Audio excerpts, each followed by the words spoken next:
కేంద్రంలో బీజేపీ మరోసారి అధికారంలోనికి వస్తే రాజ్యాంగాన్ని మారుస్తుందని మంత్రి ఉత్తమ్ కుమార్ రెడ్డి అన్నారు.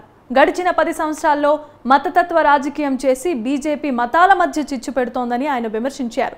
సూర్యాపేట జిల్లా మేళ్లచెరువు మండల కేంద్రంలో చింతలపాలెం, మేళ్లచెరువు మండలాల ముఖ్య కార్యకర్తల సమావేశంలో ఆయన పాల్గొన్నారు.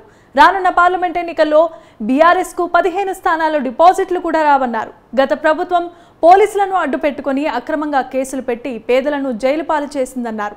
అభివృద్ధి కాంగ్రెస్ ప్రభుత్వంతోనే సాధ్యమని, ఎంపీ ఎన్నికల్లో కాంగ్రెస్ ను గెలిపించాలని ఆయన కార్యకర్తలను కోరారు.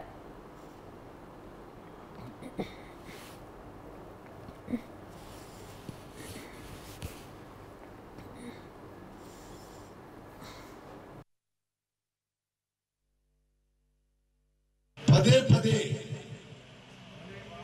మొత్తం దేశాన్ని మతపరంగా విభజించి హిందువులు, ముస్లింలు, క్రైస్తవులు, ఇతర మతాలుగా విభజించి రాజకీయ లబ్ధి పొందాలని చూసిన బీజేపీని దేశం మొత్తంలో ప్రజలు, తెలంగాణ ప్రజలు తిరస్కరించబోతున్నారు. పోలవరం ప్రాజెక్టు ఆంధ్రప్రదేశ్ ఇచ్చి లక్షల కోట్లు ఇచ్చింది, కానీ తెలంగాణకి నీటి పారుదల ఒక్క ఇరిగేషన్ ప్రాజెక్ట్ కూడా గత ప్రభుత్వం గట్టిగా అడగలే, వాళ్ళు ఇవ్వలే. వాళ్ళు మళ్లీ గెలిస్తే